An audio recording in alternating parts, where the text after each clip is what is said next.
Assalamualaikum warahmatullahi wabarakatuh. Saya Poppy Nurbaiti, mahasiswi dari Program Studi Pendidikan Sejarah Universitas Muhammadiyah Metro. Di sini saya akan menjelaskan materi mengenai langkah-langkah dalam penelitian sejarah. Nah, di sini penelitian sejarah itu yaitu proses menganalisis, mengumpulkan peninggalan-peninggalan atau dokumen-dokumen penting pada masa lalu, lalu dijadikan sebuah objek penelitian.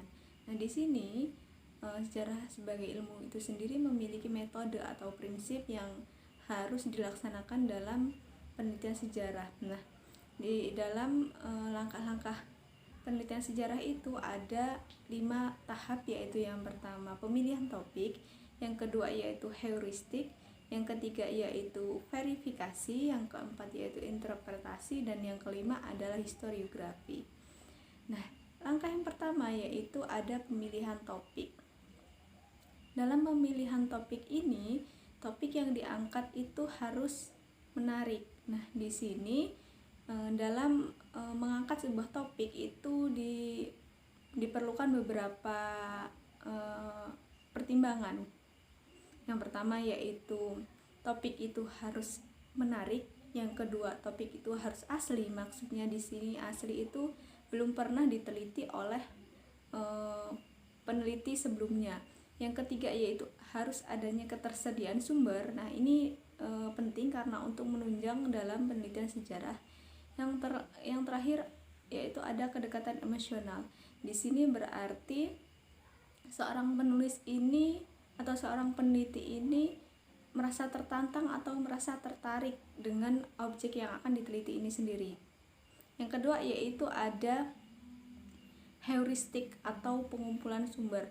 Nah, dalam heuristik itu sendiri yaitu upaya untuk mengumpulkan dokumen-dokumen penting atau peninggalan-peninggalan masa lalu. Ini bisa didapatkan melalui informasi dari masyarakat sekitar atau peninggalan-peninggalan pada masa lalu seperti bangunan candi, benteng, dan lain sebagainya. Yang ketiga yaitu ada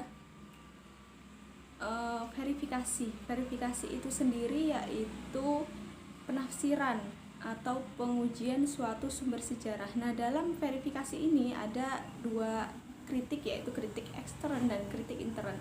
Kritik ekstern itu sendiri yaitu kritik yang lebih condong terhadap bagian atau sisi luar dari suatu sumber sejarah. Sedangkan kritik intern yaitu kritik yang mengacu pada kredibilitas suatu sumber sejarah. Yang keempat itu ada interpretasi atau penafsiran. Nah, dalam interpretasi ini ada 2, yaitu sintetis dan analitis. Analitis itu menguraikan sumber yang telah dikritik itu sendiri, dan sintetis itu sendiri yaitu mengumpulkan kembali sumber-sumber yang telah dipilih. Dan yang terakhir itu ada historiografi. Historiografi itu sendiri yaitu upaya seorang peneliti itu sendiri untuk menginformasikan atau mengumumkan objek yang telah diteliti itu kepada halayak ramai atau diinformasikan kepada orang banyak. Nah, mungkin itu saja yang bisa saya sampaikan. Kurang lebihnya saya mohon maaf. Saya akhiri. Wassalamualaikum warahmatullahi wabarakatuh.